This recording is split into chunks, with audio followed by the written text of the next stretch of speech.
The year is 2003, and President George W. Bush announces that he is ready to attack Iraq, and I was 6 years old, shitting my pants just a handful of years prior. While the Iraq War may have just begun, I'm playing a video game that would change my life forever. Now, let's dive into one of the most underappreciated gems of the early 2000s. Now watch this drive.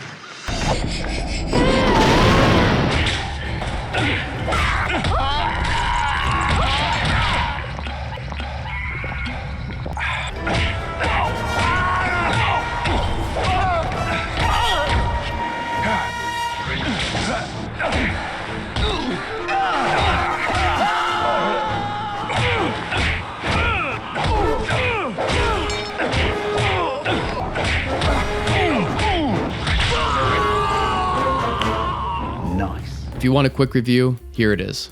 The game is simply phenomenal. 5 stars. Everything you'd want from an Indiana Jones game is here. Prevent a powerful artifact from falling into the wrong hands? Check. Globe-spanning adventure pitting you against evil Nazis and the Asian underworld? Check. Variety of guns, improvised weapons, and Indy's trusty whip and pistol? Check. Powerful hand-to-hand combat? Check. Now, if you're expecting puzzle solving in your Indy game, you won't find it here. Instead, play Indiana Jones and the Fate of Atlantis. Not only will you be scratching your head trying to figure out what to do, but it will also serve as a melatonin substitute for your scheduled 9 p.m. bedtime. The Emperor's Tomb puts an emphasis on action and adventure. And if the gameplay montage alone didn't make you drop what you're doing and impulsively purchase this game on your digital storefront of choice, I don't know what will. The Emperor's Tomb begins in a South Asian island country called Ceylon. Little does Indy know that that name will change in 1972 to what is now known as Sri Lanka. Indy arrives at the secret entrance into the Lost City, and according to his map, the stonehead indicates he's on the right track. He also reads about what lies ahead. Beyond the city lies the temple of the Black River Goddess, and inside, the idol of Kuruwatu. I'm close now. We find out soon enough that this means walking through a large goddess mouth entrance and later trying to acquire the idol while not being eaten by a giant alligator. We'll get to this part soon enough. Now it's time for us to learn the basics: how to move, turn, and always check behind the waterfalls for secrets. Speaking of water, you'll need to frequently refill your canteen at various water fountains throughout the game. This water allows you to heal yourself quickly before, during, or after battle. While this may be silly for some modern players, it's always fun to drink from your canteen while enemies are trying to kill you. I personally like to believe his canteen has similar water healing abilities as the Holy Grail from the Last Crusade movie. We end this tutorial level learning how to roll, jump from one ledge to another, using Indy's iconic whip to swing over a pit, and cutting through obstacles with your machete, which allows us to enter the next level of this chapter. With the tutorial out of the way, we finally get to the fun stuff. Indy sees in the distance the bad guys we will be fighting. Ivory hunters. These guys are no Boy Scouts. I better watch my back. But fortunately for me, they have no chance against the shovel I just picked up. And I finish them off with my revolver for good measure. I top off my canteen and continue further through the level, where I'm now presented with an ivory hunter in the distance holding a shotgun. 2 rounds of my revolver put him down, and I picked up the shotgun from his dead corpse. This ought to even up the odds. I then whip down to the level below, and as I'm running down the hallway, the floor crumbles beneath my feet. Somebody went to Wisconsin Dells. You'll never look at water the same way again. Afterwards, I climb out and pull the lever, which in turn opens the door ahead with 2 ivory hunters to contend with. I kick their ass, per usual, and move on to level 3. The highlight of this level for me is at the start, where we have the ability to whip one of the ivory hunters into a spiked pit, and boy, do I love that scream. I fight, and sometime later, comically shimmy on the ledge due to me playing at 60 FPS instead of the standard 30. Things I do for 60 FPS. We arrive at our exit, but first need to get our hands on some explosives to blow up the weakened wall. While searching, an ambush ensues, guys get killed, and we find the explosives needed to get to the other side of the wall. After crossing the other side, ivory hunters in the distance can be seen waiting for our uninvited visit. This ought to even up the odds. After the dust settles, we do some basic platforming and eventually get to a point where a new obstacle presents itself: hot, steamy spiked floors. Fortunately for us, there is no spinning blades, and we don't need to know that in the Latin alphabet, Jehovah begins with the letter I. We hop through unscathed, fight some more guys, and open the door to the outside. Underneath one of the 3 tents is a box that has a larger canteen. It's best to enjoy it while you can, because after this chapter, you'll never have it again. Now you've got your larger canteen, and you're ready to cross the bridge. Should be easy. No bad guys, and no reason to cut the bridge down with your machete, but the game subverts our expectations conditions by having it give out midway through crossing it. We land in the water and climb onto some ground where we find some strategically placed human skulls available for us to use. With these, we can distract the alligators and swim down towards the entrance. Indy pulls both levers, opening the floor beneath, where we then swim in the direction of the Black River Goddess entrance. It's closed off in the moment, but we pull a lever which lowers a large cage, hop on that, cross some more floor spikes, and finish it all off by pulling the final lever. The mouth opens, we walk through, and soon after, a skeleton can be seen lying on the ground in front of a barred entrance. Those that know will step on this pad and quickly move out of the way, because if you don't, a heavy spiked block will land on your head, killing you. All you have to do now is hop down below to the closed door, but don't get too comfy, because this is another instance where the floor drops underneath you. And as long as you know the 5 Ds of dodgeball, Dodge, duck, dip, dive, and dodge, you'll get past this part unscathed. After navigating out of there, you'll find your way towards the tunnel, fight 2 guys there,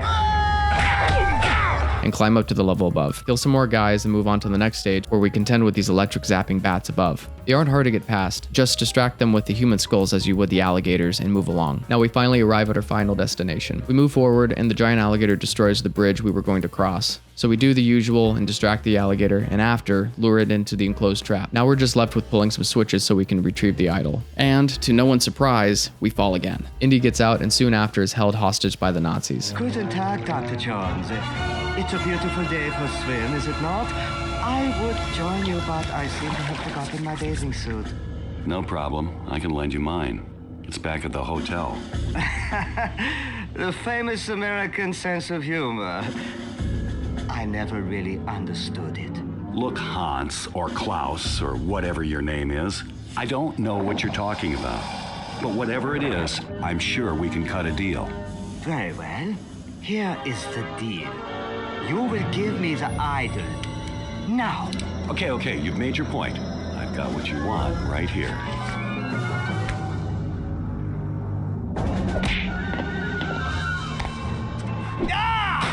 Kill him!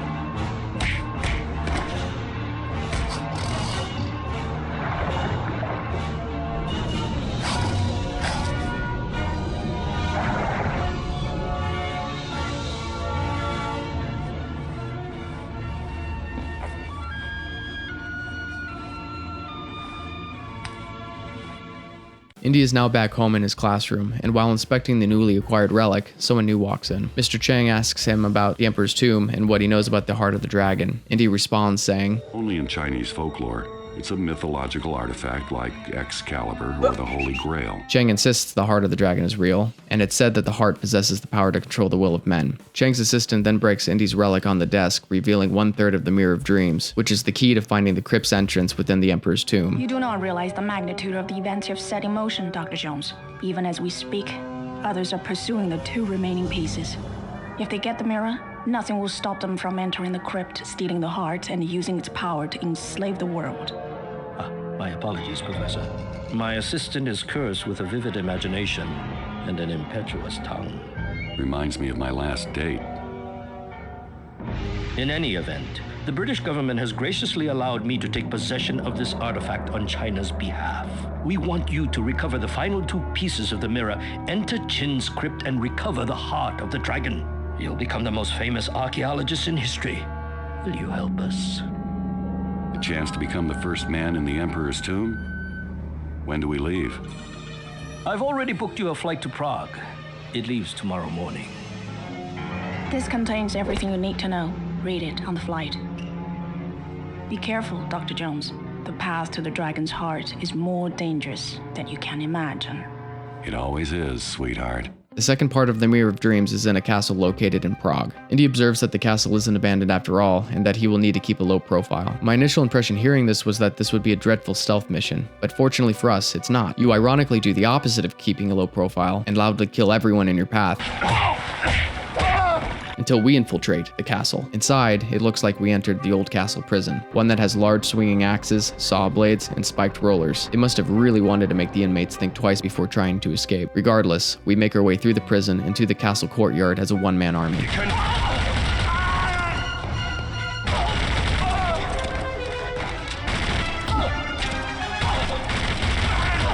Afterwards, we find and use explosives to open up the well, allowing us to drop into the water and access a door to the dining hall. This level is fun because we get to drop on the bad guys by making a giant chandelier fall on them.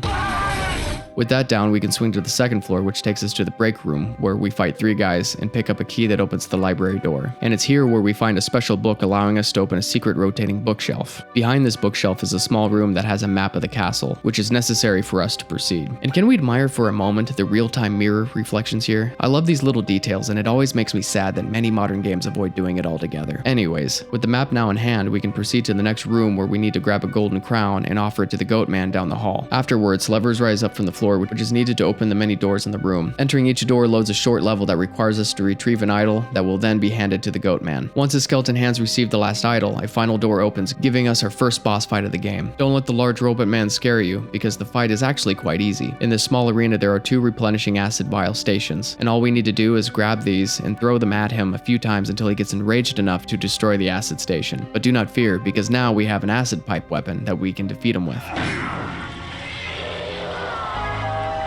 While he dies, he drops the second piece of the Mirror of Dreams. But unfortunately, before we can leave the room with it, Indy gets captured by the Nazis. Gas.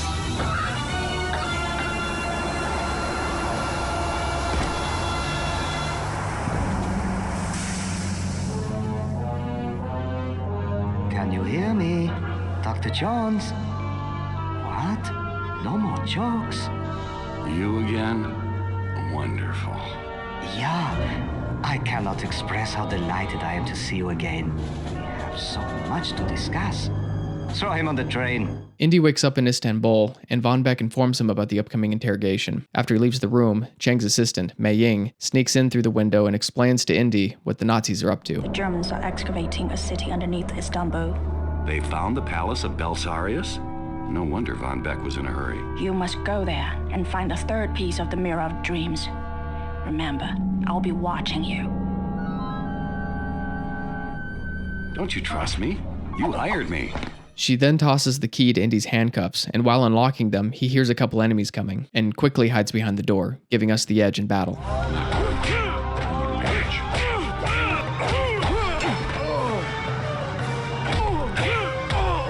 After dealing with those guys, we need to make our way down to retrieve our man purse. It's where I keep all my things. Get a lot of compliments on this. Plus, it's not a man purse, it's called a satchel. But before we get that, a gunner in the distance needs to be dealt with. Now we scale the wall, continue down the stairs, and reclaim our stuff. As our journey continues, we fight more foes and scale up the tall building into the next level. I don't believe it. The Nazis have discovered the sunken palace of Belisarius. Von Beck must be smarter than he looks. We make our way down the sunken palace, and after many fights in between, arrive at the Red Crane. It's here where we lift a giant statue head and move it over a pit so that we can swing on top of it. What was Indy's plan in doing this? I have no clue, but it serves as a plot device for a Nazi to gain control of the crane, dropping us into the pit. After falling into the water, we swim around until we find some TNT. This allows us to blow up a weakened pillar, granting us access to the crane. Now it's time to pick the head back up and swing it towards the weakened wall, breaking it open. We walk through and onto the next level, which is very reminiscent of classic Tomb Raider. We'll be busy navigating this large, expansive location to collect 4 coins. After acquiring them, we deposit the coins at the exit, which opens the large gated door. On the other side, we are welcomed with an undressed Poseidon statue. Oh my. All we need to do is place TNT on the statue's weak points and give it a push, so it breaks the floor into the Kraken's lair. To defeat the boss, we need a super spear gun and some TNT. Pick these up and shoot the Kraken's eyes until it retreats into its lair. While it's hiding, plant the TNT on the 4 pillars and wait for them to explode. Afterwards, the pillars will fall onto the Kraken and the water will drain out of the arena, giving us the final piece of the Mirror of Dreams. Mei Ying arrives at the scene congratulating Indy on the work thus far, but he is not having it. Save it, sweetheart. I got what you wanted. Now tell me what's really going on here. Why didn't you and Kai warn me about the Nazis? The man you know as Marshal Kai is not who he appears to be. Chang is not just an officer in the army, he's also the head of the Black Dragon Triad, the most powerful criminal syndicate in China. He has formed a secret alliance with the Nazis to find the heart of the dragon. So I'm guessing you're not his secretary. I'm working undercover for the Chinese government, monitoring the Black Dragon Triad. I hoped to sabotage Kai's hunt for the heart myself, but then your intrusion complicated matters. How's that? Once you beat Von Beck to the first piece of the mirror, Kai saw his opportunity to double-cross the Nazis and keep the heart for himself. He's as mad as the Nazis. That's why we must enter the tomb and remove the hearts before Kai or the Nazis get there. Indy asks if she has a plan, and Mei Ying replies that a plane is waiting to fly them to Hong Kong. There, they'll rendezvous with a smuggler who can guide them to Kai's fortress. Indy says the plan sounds good, and they arrive in Hong Kong waiting for her smuggler friend in the Golden Lotus Opera House. While waiting, Mei Ying says something's not right and leaves the balcony. And we soon find out Chang and his minions are here with us. Great timing. Thanks. From the gentleman in balcony number 2, sir. Enjoy the show, Dr. Jones.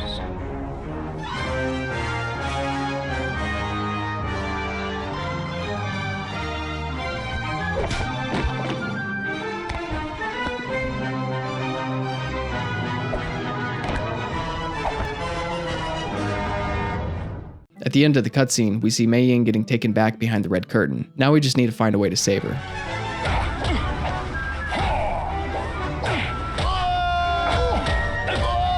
After fighting off waves of enemies, we go into the basement and then up the ladder, giving us a view of Mei Ying fending for herself. We continue along until we reach a lever that, once you pull, unlocks another lever on the main floor. Pull this lever and wait for the curtains to open. And Mei Ying is nowhere to be found. But I did get to strategically throw my knife straight into a guy's nutsack. Go up the ladder, swing on the ropes above, and enter into the next level, where we fight our way through the backstage. Afterwards, we open a door to the outside and witness Mei Ying tied up in the back seat of a car as it drives away. But our smuggler friend, Wuhan, comes to save the day. You know, Indy's friend that died in the beginning of the Temple of Doom? Oh, right. I forgot to mention in the beginning of this video the timeline of this story. The Emperor's Tomb is a prequel to the Temple of Doom, which is also a prequel to Raiders of the Lost Ark, in case you didn't know. Okay, with that out of the way, we can continue with the game. Wuhan tells Indy to hop into his wagon so we can catch up to Mei Ying. Enemies begin to shoot from behind, and Wuhan instructs us to get the machine gun from underneath his seat. And this is when our first on-rail shootout begins.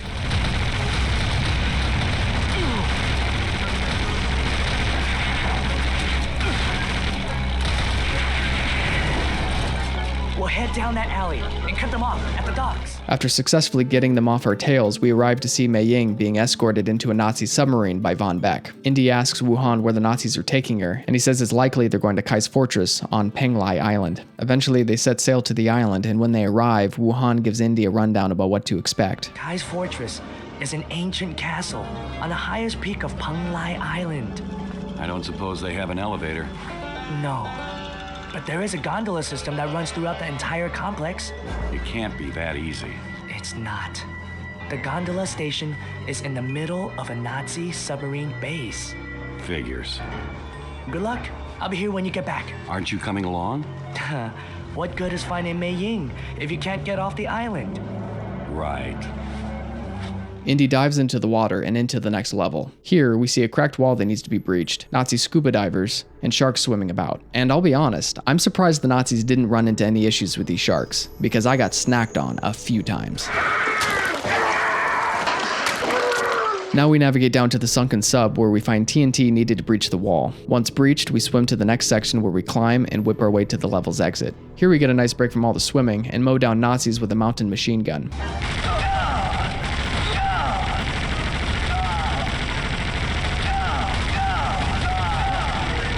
Afterwards, we move along and analyze our next environment. There's some kind of an entrance up on that cliff. I'm gonna need a lift. To get to this entrance, we need to zipline over the water to the other side. Once we're in the red crane, we pull up the raft so that we can whip across to our exit. And this is when we truly are walking into enemy territory. This section is crawling with Nazis, and Indy voices our shared concerns. I've got a bad feeling about this.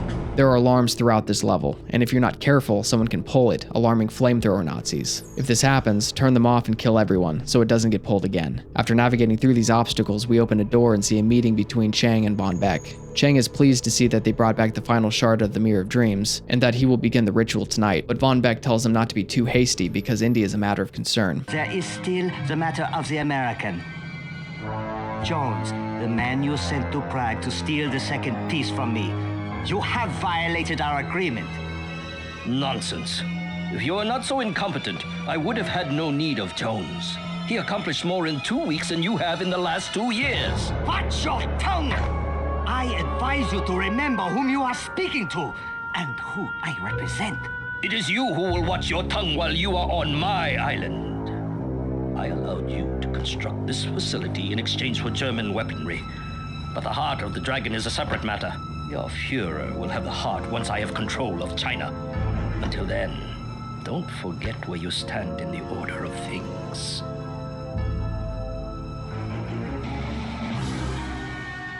That one can't be trusted. No, he cannot. He must be eliminated as soon as the heart of the dragon has been recovered. I shall see to it personally.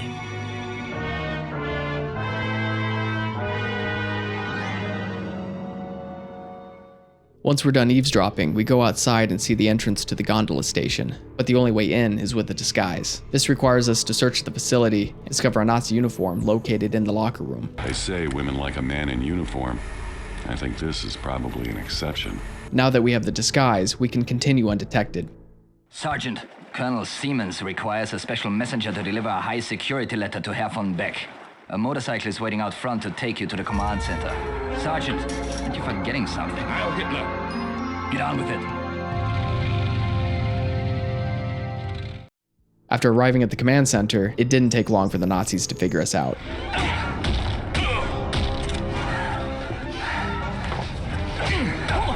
Eventually, we arrive at the gondola and try to activate it, but we discover that someone turned the power off.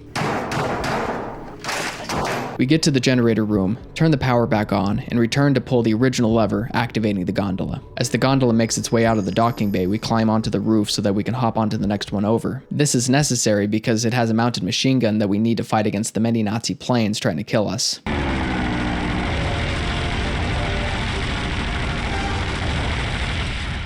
After a long on-rail shootout, the gondola reaches the next docking bay. But wait! There's more! And as you may know, public transportation rarely takes you to the final destination on its first stop, and it's the case here. After defeating the many foes in our way, we enter the final gondola and do one last shootout before we reach the Black Dragon Fortress. That must be where I'll find Mei Ying. In this chapter of Indy's journey, we have to fight the Black Dragon Guards, and they're considerably tougher than the enemies of the past. They are heavily armored and require a ton of damage to take them down. They also carry either Chinese spears or crossbows, so it's best to try to disarm them to make the fight easier. Remember when I mentioned at the start of the video that you only get one large canteen? Well, as it turns out, I was wrong, and I forgot it shows up in this chapter. But I'm not complaining. We need all the help we can get, because there are many instances of getting our ass knocked to the ground.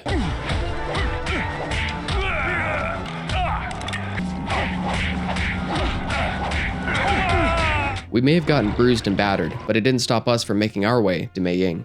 Indy sneaks into the room she's being held in and listens to Chang's evil monologue. You are a fool to betray us. You showed so much promise. In time, you might have become my empress and ruled at my side. Now, your life will serve a different purpose. You know the punishment for treason. Tonight, I will offer your soul as a gift to Kong Tian. Oh, yes. And then my master will make the Mirror of Dreams whole again. The heart of the dragon will be mine, and all who oppose me will be swept aside in the storm that follows.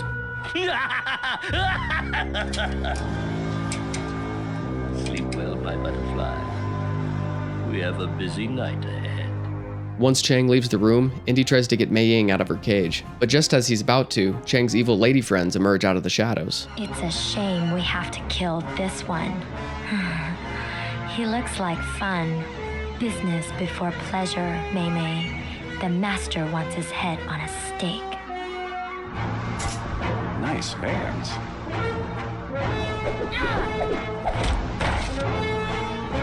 I don't hit women, but in your case, I'll make an exception. You think it's good to slap a woman? I don't think it's that bad. I think that it depends entirely on the circumstances and if it merits it. Fighting these two isn't anything special. Just don't use firearms, because they can block projectiles with your fans. All that's needed is our trusty fists, and maybe the swords you can pick up if you feel like it. This will hurt more than your feelings, sweetheart.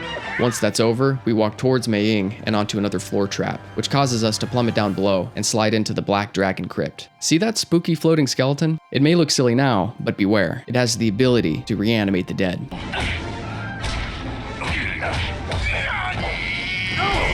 Oh, you miserable bags of bones! Sooner or later, we take possession of a blue torch and walk into a room with a large circular puzzle. Behold the dragon's claw, Chang, the demon destroyer.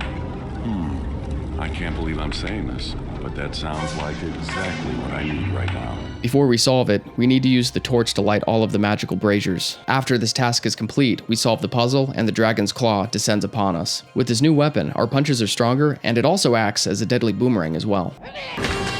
At long last, we make it to Mei Ying and observe the ritual taking place.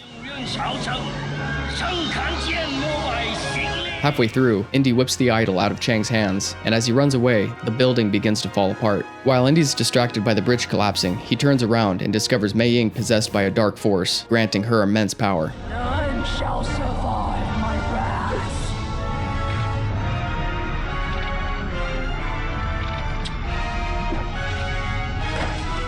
And this begins our second to last boss fight of the game. In short, we throw our dragon's claw at 3 large dragon orbs each time she begins recharging her powers.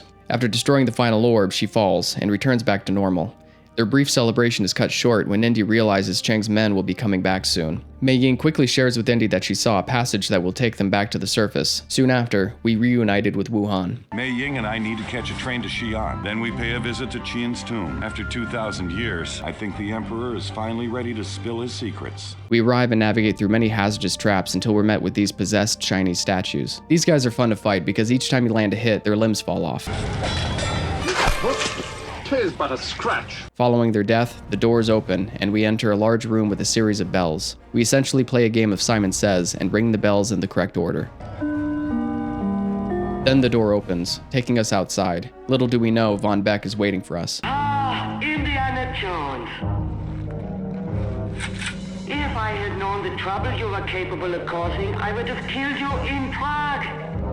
This time, I will finish the job myself.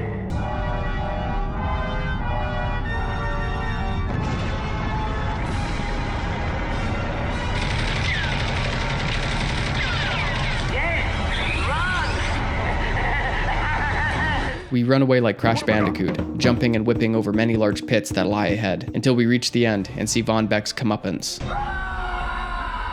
Okay, now we're in the endgame, and after Von Beck's death, Indy walks through the portal. The legend is true, after all. Too bad Mei Ying's not here to see this. There's no turning back now. Fortune and glory, here I come. We walk out on the other side into the great unknown, and many Chinese statues are reanimated by ghostly skeletons to try to prevent us from reaching the Emperor's tomb. But they're easy enough to deal with.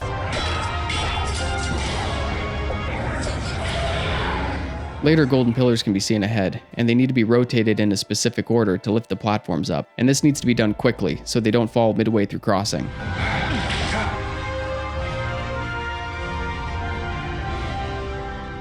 We make it inside, and hop carefully onto the floating tiles until we reach the Emperor. Qin Shi Huangdi, the first emperor of China. Looks pretty good, all things considered. I don't think you'll be needing this. Once Indy pulls the dragon's heart out of the Emperor's mouth, he awakens, and seemingly infuses his power into the relic before dying. Indy runs out of the room collapsing on the ground, overwhelmed by the relic's power, and he lets go, and it rolls on the ground to Chang's feet. Fool! Did you really think that a common thief would be allowed to leave the crypt with the dragon's heart? Only a true servant of Kong Ken can wield its awesome power. At last, the power of the first emperor is mine. Chang, with his newfound power, brings the surrounding statues to life, and Mei Ying helps us fight them off. Indy, run!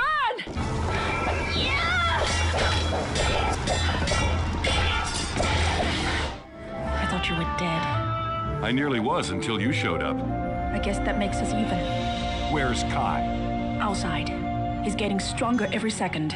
If we don't stop him now, we never will. Afterwards, we run outside to defeat him, and Mei Ying quickly gets grabbed and is unable to help Indy. Fortunately, she isn't needed because this is another easy fight. There are powerful beacons of light surrounding Chang and ourselves. We go to each to obtain its energy, which in turn gives our dragon's claw the power to damage Chang, causing him to drop the dragon's heart. What's happening? The souls of the Emperor's victims, they've come for their revenge. Let's get out of here. Follow me. The final cutscene shows Mei Ying, Wuhan, and ourselves reuniting at the Golden Opera House, reminiscing about our great adventure. And that's the end of the game. Before I end this video, I'd like to share some final thoughts. An idea that crossed my mind while playing was how cool it would be if the Nazi soldiers were incorporated in the final act of the game. It would have been so much fun to walk in on them fighting against the zombified martial artists. Something similar was done in Return to Castle Wolfenstein, and I think it would work well here. Additionally, this incorporation of the Nazis and the Chinese would make the end half of the game more cohesive, no longer feeling like two separate games. And my final thought would be to add level checkpoints. If a remaster were in order, it would be a really nice quality of life improvement. All in all, Indiana Jones and the Emperor's Tomb is still a great game that I revisit often. It's not complicated, has a bunch of charm, and more importantly, it's a lot of fun. Thank you for watching, and if you enjoyed this video, consider subscribing so you don't miss out on future videos. And I'll see you guys on the next one.